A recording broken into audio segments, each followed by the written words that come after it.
Hi, everyone, and welcome to our IAMCP Insights for 2023 on mergers and acquisitions. It's my great pleasure to be introducing to the IAMCP community our newest strategic partner, ITX. They are providing the ITX M&A marketplace for our community, and excited to be joined today by their president, Tim Mueller. And we're just going to have a conversation about the current environment, what's taken place and transacted over the past couple of years, and Tim's perspective on the outlook for 2023. So with that, Tim, welcome to IAMCP Insights. Want to thank you for your partnership. We've been working on this for, it seems like a couple of months, just getting ready to do this launch, and excited to have you on board as a strategic partner. And I was wondering for the audience and the whole community, if you can kind of tell us more about yourself, your background, and ITX. Yeah, thanks, Ed. It's good to be here and really wonderful to join IAMCP on this partnership, which I know we'll talk a little bit about today. But yeah, background for me, I'm really a serial entrepreneur, founded and sold 3 technology companies prior to doing this role as an intermediary between buyers and sellers. So for the last 10 years, co-founder of ITX with Marty Wolf, and really the focus of the business itself is looking at, and we only focus on IT-enabled businesses, but we dive real deeply into the Microsoft network of partners. So whether it's D365, Azure, any of the brands and flavors of Microsoft partners we have worked with over the last 25 years as a firm of Martin Wolf. But yeah, we just focus in on IT-enabled businesses, and ITX as a company has over 55,000 members of its network of buyers, whether they be private equity or strategics that are looking to grow by acquisition. So that's a little bit about ITX. That's awesome. And as a result of our partnership, we're going to be producing this series with regular articles and videos, and also more of these sessions. Can you kind of describe how you'll be able to help partner organizations figure out, whether they're good candidates to be acquired or good candidates to acquire another organization? Yeah, I think the genesis of even talking with you and your colleagues at the IAMCP, Eddie, was looking at the whole ecosystem of Microsoft globally, and looking at the literally hundreds of thousands of partners now, cloud partners, that most of them range from the large Accentures of the world and KPMGs, but a far majority, 80 to 90%, are under 10 million in revenue. And so we have a lot of small channel partners there that are really faced with some big decisions right now. It's either to go status quo and grow at 10, maybe 15% per annum, which gets really challenging, to buy, so that is to raise capital and try to grow by acquisition, or sell. And so as this consolidation of the channel continues, we felt it was really important that those who are interested in doing this have good representation. So we started talking with you and your colleagues about being able to really add a professional structure around those who may want to exit their business. And so one of the things that we provide exclusively to the Microsoft partners in your network is the expertise. We have probably likely sold more Microsoft channel partners than anybody in the industry of these kind of what we'll consider smaller mid-market firms, transaction values that are under 30 million in size. And we put it through a very disciplined process where we put together the marketing materials for companies. We talk about the strengths and weaknesses of each of the channel partners. And then probably the most important part of it is exposing and promoting the partners through a very considered marketing outreach to the correct buyers of Microsoft partners, so that they themselves can then start talking pretty quickly with them in a process. So we feel very confident about the types of buyers that are out there, and we'll talk a little bit more about what's ahead for 23, but we absolutely feel very bullish on the ability for those who are looking to exit, that the timing continues to be good for those partners. That's awesome. And then you kind of teed me up almost as if you knew what I was going to say. So we're in the tail end of 2022, obviously mid-December. And I was wondering if you could kind of discuss what you've seen over the past few years. A lot of things have been transpiring, obviously. So what are some of the key important points for partners to be considering as we end 2022? And then what are kind of the headwinds and tailwinds going into 2023? Well, we see, quite a bit of movement that's going on. So 2022 has absolutely, finished off strongly, even though we see a lot of layoffs. We see inflation continues to grow. We see interest rates that are continuing to rise. That said, and really, again, focus on this smaller mid-market space, we see 2022 ending very well. Deals are getting done mostly because the buyers of these smaller mid-market firms don't necessarily layer a considerable amount of debt into their transaction. So that says that the monies, particularly that have been, put together by the private equity firms and that they sit on these larger funds, are available for the acquisition. So they can get the deals done a lot easier than, let's say, those $200, $300, $400 million deals, where we do see those starting to ease up a little bit and relax itself because there's so much more debt that's layered on there. So that the interest rates have become a big deal for those bigger deals. But for these, we don't see that necessarily as difficult. The way that 2022 is ending is that we saw, let's go back actually to 2011, when we saw that the industry itself was shaking off a terrible hangover of that recession that broadly started around 2009, 2010. And I know a lot of the owner operators of your Microsoft partners that are watching today are shaking their heads going, man, that was a tough one. It was very difficult to get out of. But those who weathered it became stronger. They had more of a lean group of individuals, whether they be project managers or those who are executing implementations. And from there, we saw the industry continue to rise. And with that, we also saw valuations starting to rise, where from the way that and you might imagine, we track everything in the industry to understand where the valuations are and what kind of deal flow there is. And we saw a peak kind of crescendo somewhere in that 2018 to 2019 period, where valuations steadily went up to 2018, 2019. And then we didn't see any movement at all. And that was neither good nor bad. It just flattened out. And so we kept it really steady. As we go into now some of the layoffs, one of the reasons why Microsoft partners have been seductive is because of the professionals that were in those organizations. And so when you see layoffs that come in, that means more professionals are going back into the market. So that's one less reason why people may be looking to make acquisitions if they don't need the professionals. But that said, there are a lot of really great tailwinds that we see happening right now in these growth markets.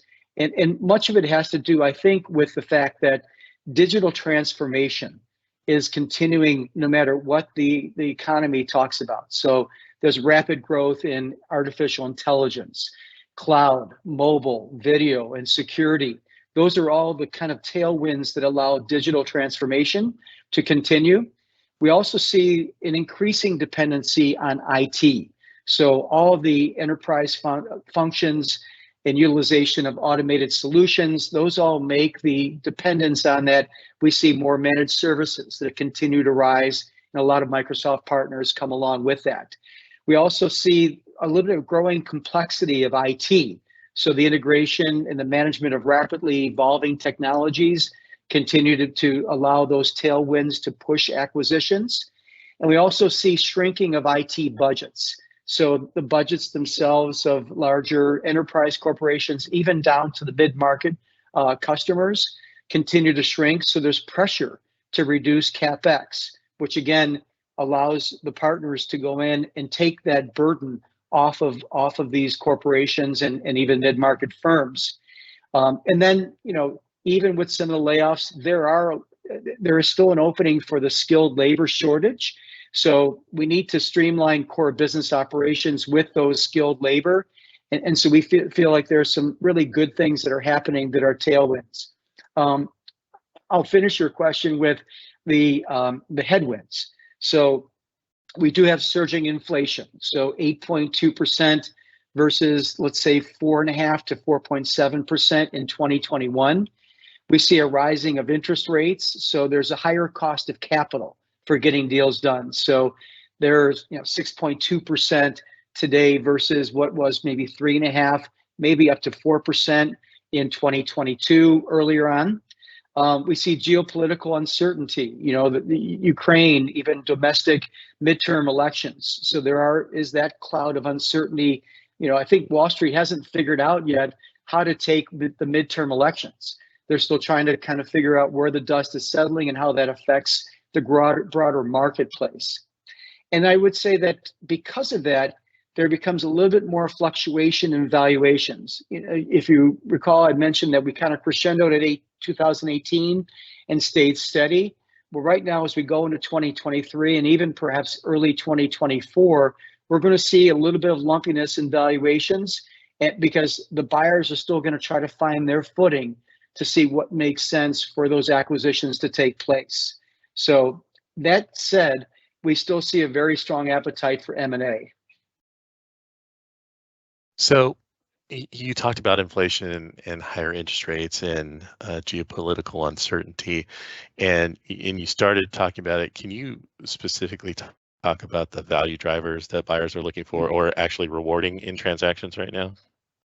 Yeah, it's a great question because I think as some of your colleagues in the industry, Eddie, are saying, how do I get in position to be in position for a sale? Even if it's 2 or 3 years from now, what are some of the steps that I could take that allow me to maximize my valuation?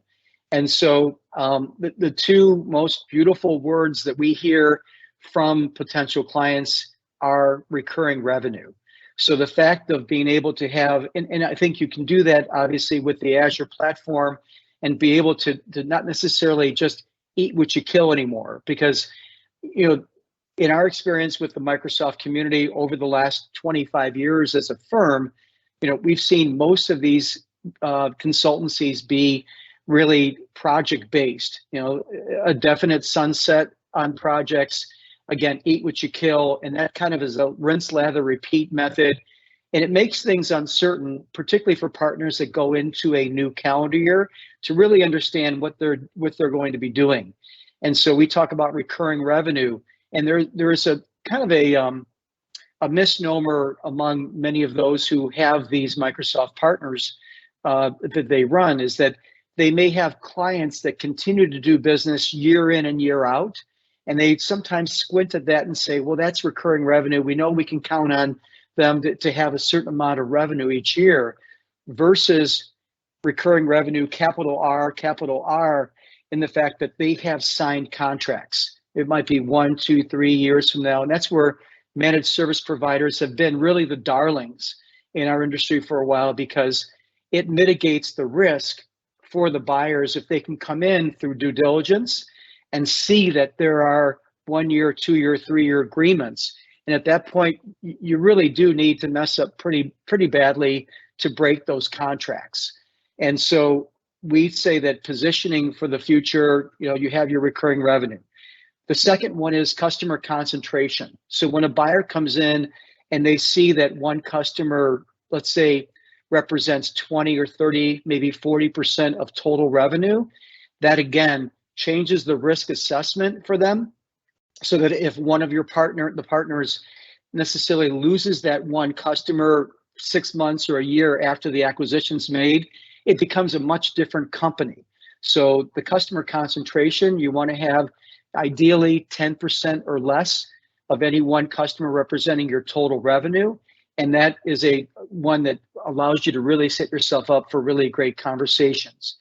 And then, the very cost of entry really is talking about consistently growing revenue up and to the right, certainly, and then the trailing, profitability that goes along with it.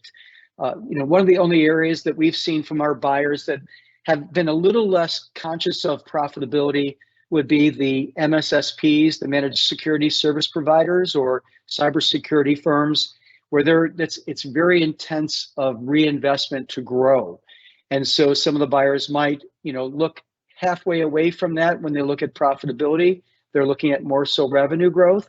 But I would say confidently that Microsoft partners in particular need to be able to show, or at least demonstrate, why the profitability hasn't been high by reinvestments into their business and their infrastructure. That's great insights. Thanks, Tim. And I was wondering, as we talk, I was wondering if we could switch from what the partner organizations are doing to a little bit around a discussion around the buyers. So can you kind of describe what the differences between like private equity buyers are, strategic buyers and other buyers, and then how they approach a transaction a little bit differently? Yeah, so it's a question that we hear a lot from prospective sellers. There are some that come to us and say, I have a bias against private equity. I don't want to be acquired by private equity because they, crunch numbers, and they may be a little bit more heartless in the way their approach of bringing us into the fold. But I will tell you that, the biggest difference between the buyers, and we put them into 4 categories: private equity, strategic buyers, family offices, and then search funds. Those are the 4 that we primarily work with. So private equity, if you have a company that may be over 20 million in revenue, you may be a candidate to become a platform company, which means the private equity firm will buy you as a standalone. And then over time, 3 to 5 years, they will layer other acquisitions underneath your platform. And at some point, as all private equity firms have to do, they have to find some kind of return for their investors. So you're thinking 3 to 5 years, and they're likely going to sell and package up that deal and sell it to a much larger private equity firm or a larger strategic. So you have to really look ahead and say there probably are going to be some periods of transition that you're going to have to weather. Oftentimes with private equity, they may have their own executives that they want to parachute into the business to run it.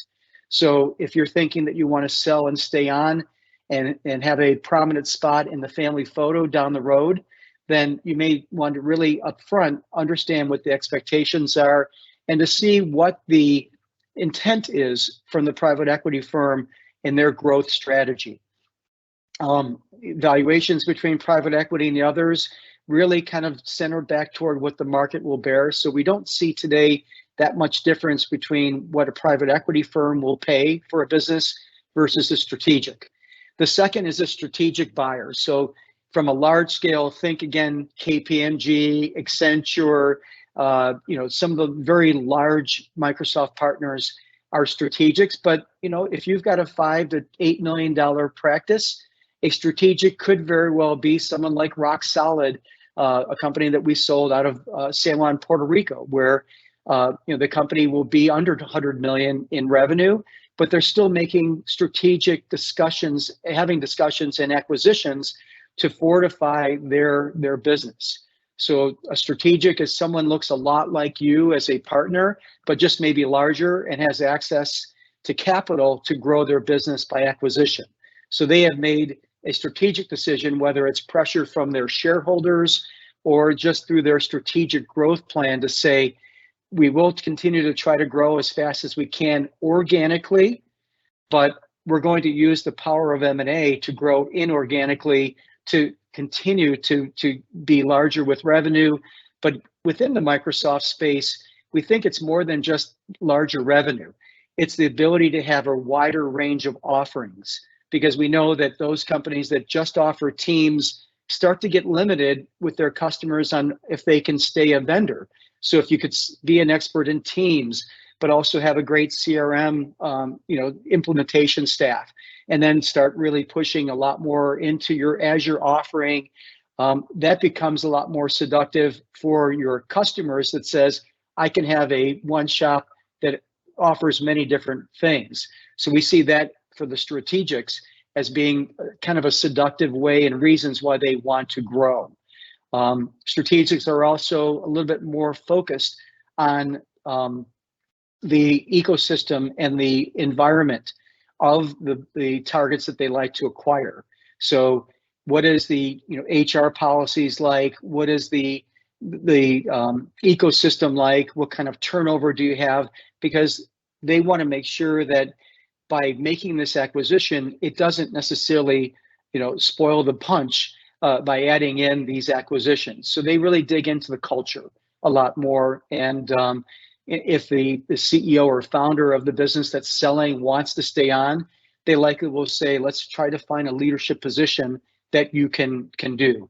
An example of that would be Sylogist, that we sold a business to Sylogist, a private or a publicly traded business in Canada. And the founder of that business that we sold became the VP of marketing. And he's very happy there and finds that that is the best role for him in a larger publicly traded business. So that was the intent all along the way. He wanted to stay on for a while and continue to do his earnout and be part of that organization.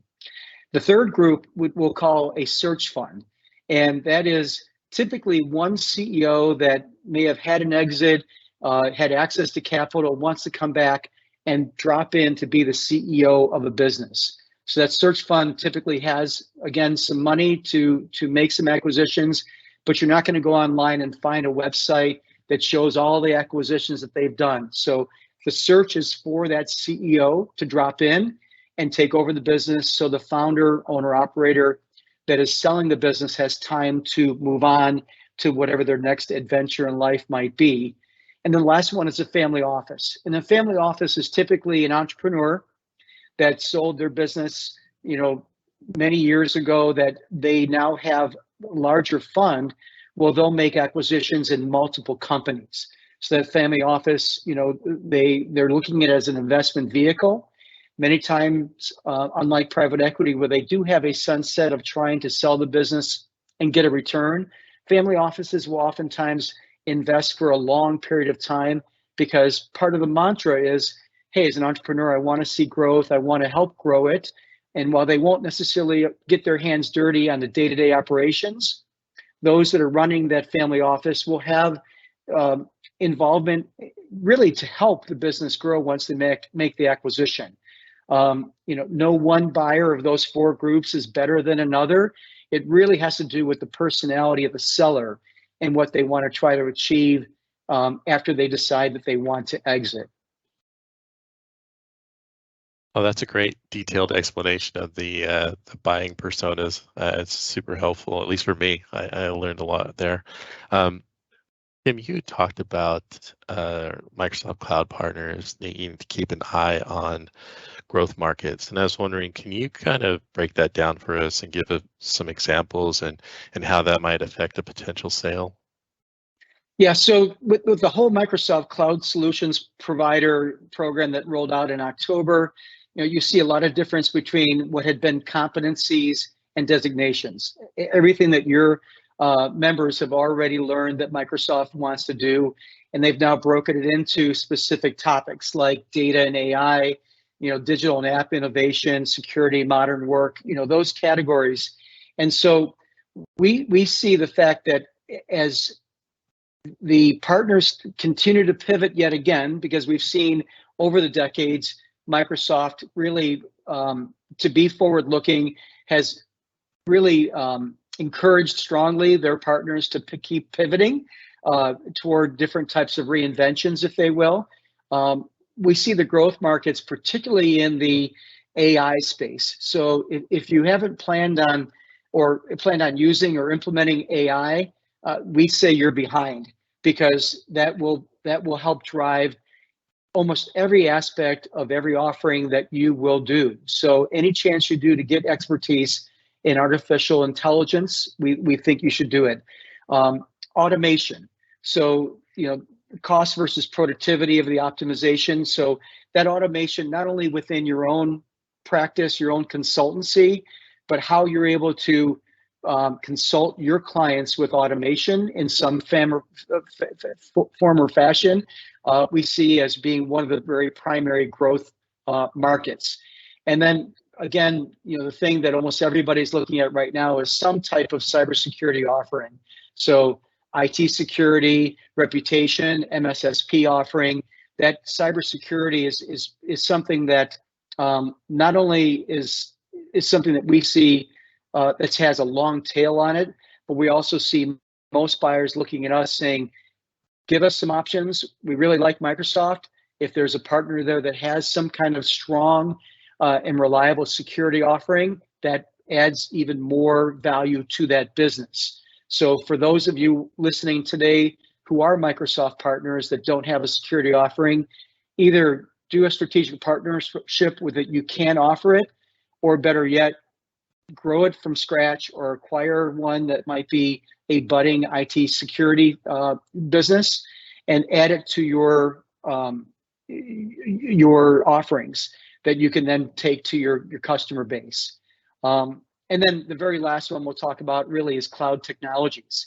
So, computing and storage to networks and operating systems, anything that surrounds that whole cloud technology piece is not a nice to have, but it is a must have for partners if in fact you're looking at some point to exit and you want to maximize the valuation of your business.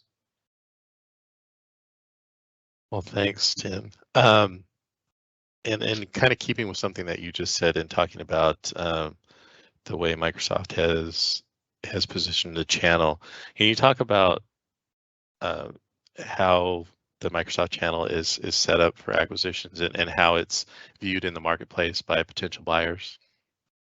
Yeah, it's a real interesting question, Eddie, because over these last couple of decades, there have been times when Microsoft and its corresponding channel partner network were not necessarily seen as trailblazers, as being ahead of the curve.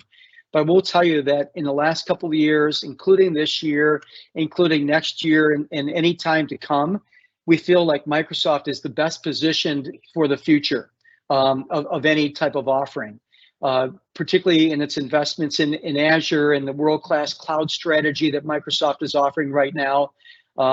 Digital transformation, even to the point of gaming and AI, all capable offerings, large acquisitions that have been made recently in order to expand their offering for their channel partners. So we see that as something that allows Microsoft to leverage many of those and also be able to grow.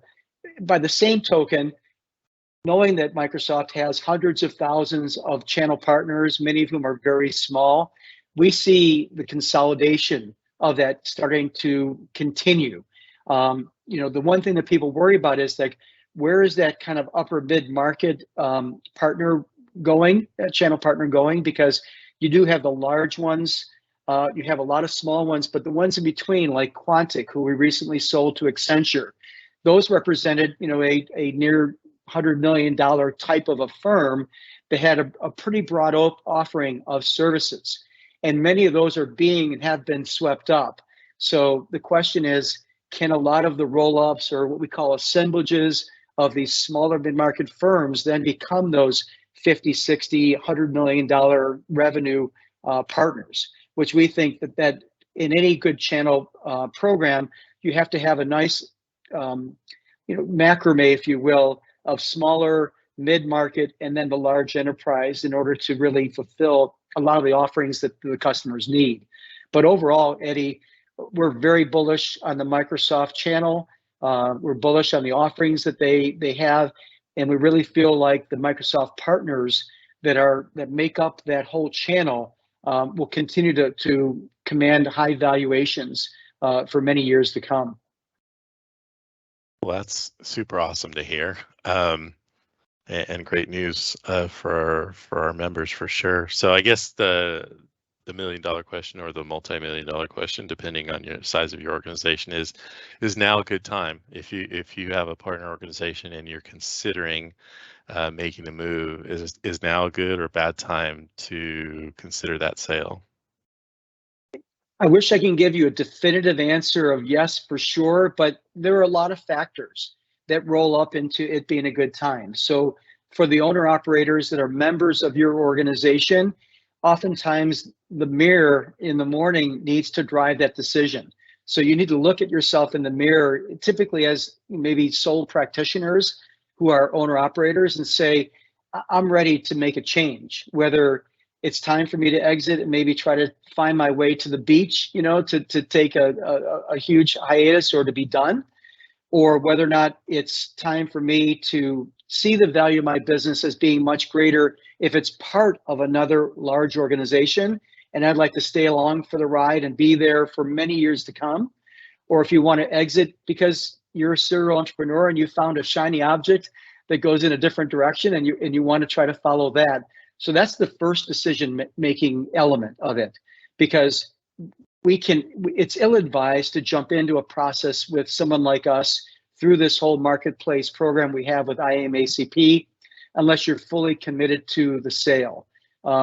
It's time-consuming, it is very draining, and it takes a lot of commitment to kind of do a full-time job on the side while you're running your business. So be sure and let the mirror be one of those guides. The second thing would be the market itself. Is it commanding the high valuations that we've seen that kind of leveled off in 2018?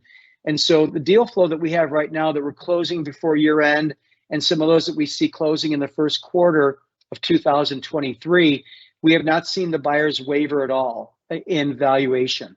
If it's a well-built business that has a lot of confidence in their revenue stream, they have a strong pipeline for the future, they are commanding the same type of valuations that they did a year ago, 2 years ago, when we were staying at the peak.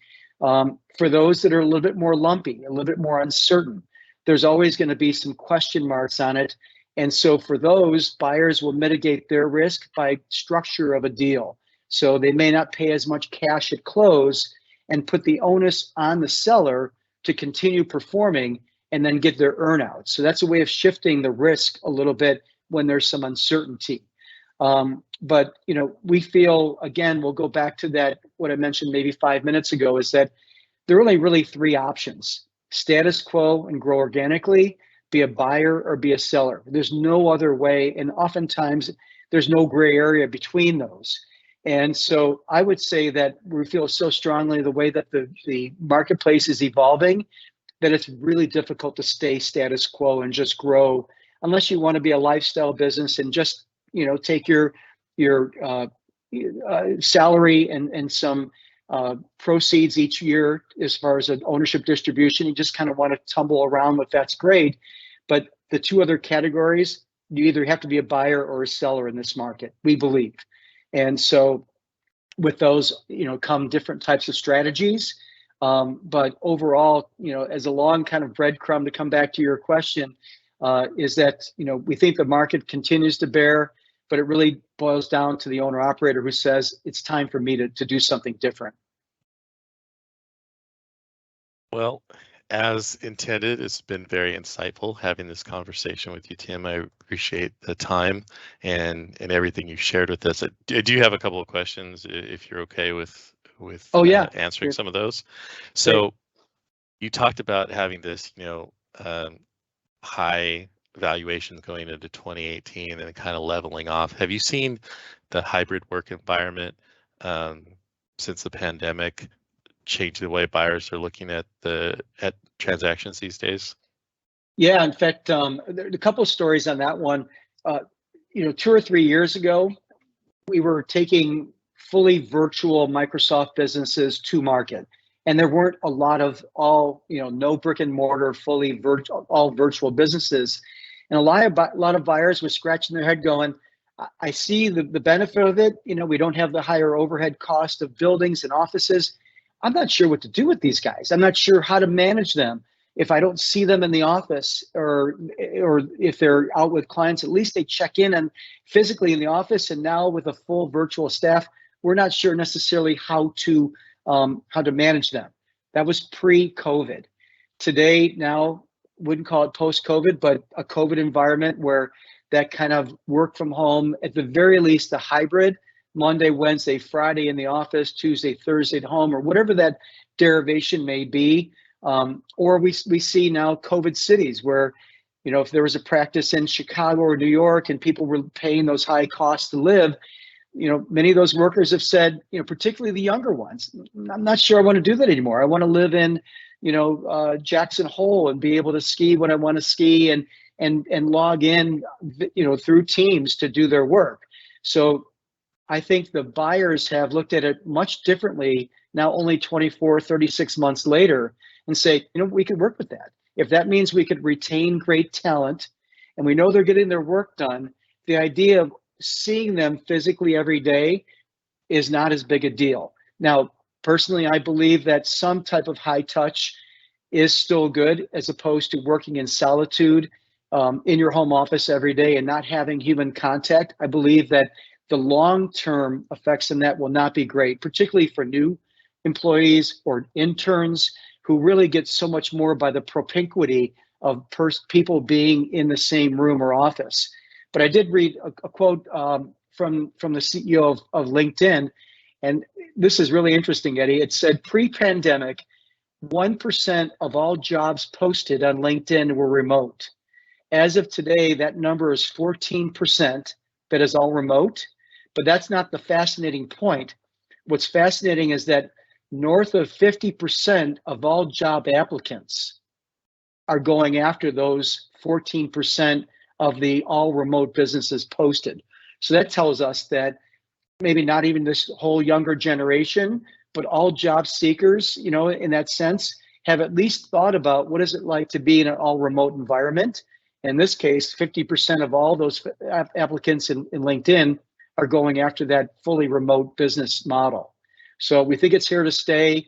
We don't think that it's going to make a big dent, because I think a lot of people are starting to say, what does that look like?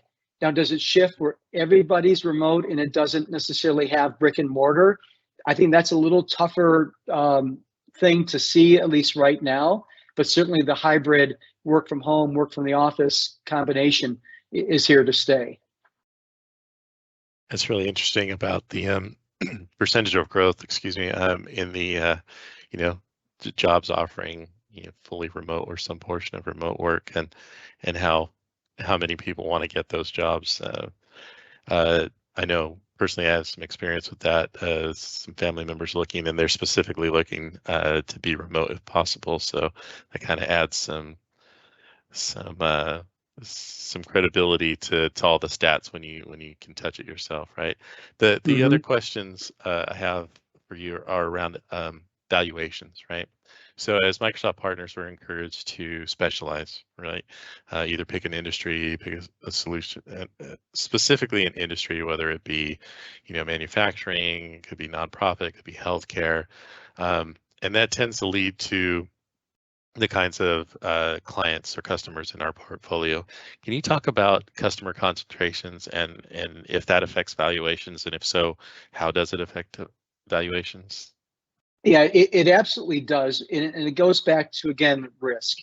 If you have 30, 40, 50% of customer concentration to one customer, and then your other customers make up the other 50 or 60%, and that customer leaves the fold, it's a game changer as far as revenue for the buyer, who looks back maybe 6 months or 12 months and says, hey, that wasn't what we thought we purchased. That one big customer is gone. So you do see either some buyers completely shying away and saying that doesn't fit our model at all, we can't work with it. But or we're at least going to put more risk on the seller. So as I mentioned a little bit earlier, it could reflect itself in the structure of a deal where the risk more goes on the seller than the buyer.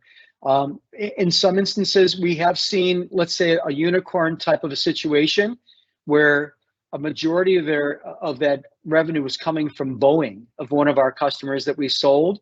And the buyer had been working for years to try to get into Boeing in some way so they can kind of land and expand. So they buy the business and then try to then offer many other services that they have. So that alone was enough for the buyer to say, you know what, it's risky, but we want to get into Boeing some way, and you've been in there for 10 years. So one of the drivers for them was the fact that there was so much business coming in from Boeing that they decided to make the acquisition. So a little bit has to do with the strategic vision for the buyer, but we'd say a large majority of it says too risky. Either we're going to pay you less, we're going to structure the deal where we pay you over a longer period of time, or we're going to tap out and say not necessarily something we can do. That's super helpful. And the last question that I have for you is around partner profiles, right, or partner organizational profiles. So through your 25 years of transactions and focusing on the last 2 years and kind of projecting into 2023 and 2024, can you describe the type of a Microsoft partner that is commanding the highest valuations? Yeah, for sure. The data and AI in the Azure suite have been very much sought after right now.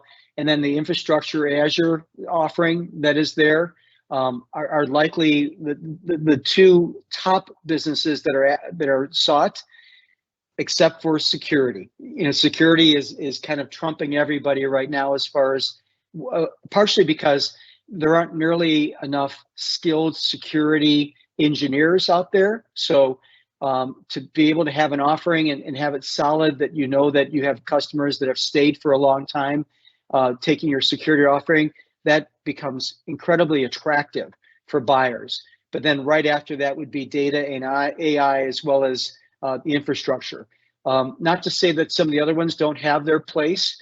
You know, if you look at more of the customary CRM, that has been, you know, because of its competition with Salesforce, the CRM professionals out there are fairly sparse as well. So whenever there's a need for those professionals to be able to fill in, and there aren't many of them, then valuations can be much higher. But that kind of gives you a general flavor of some of the ones that we're seeing, both private equity and strategic, going after the most. No, that makes a lot of sense, and that's pretty much all the questions I have for you today, Tim. And I know we're going to have additional sessions.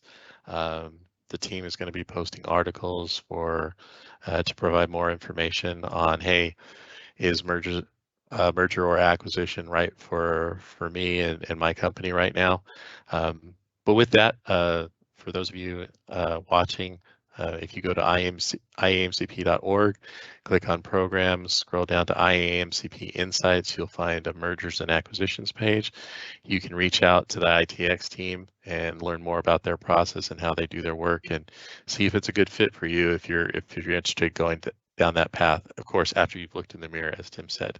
But with that, I just want to take one last opportunity to welcome Tim and the team at ITX to the IAMCP family. We're looking forward to a wonderful 2023 and beyond.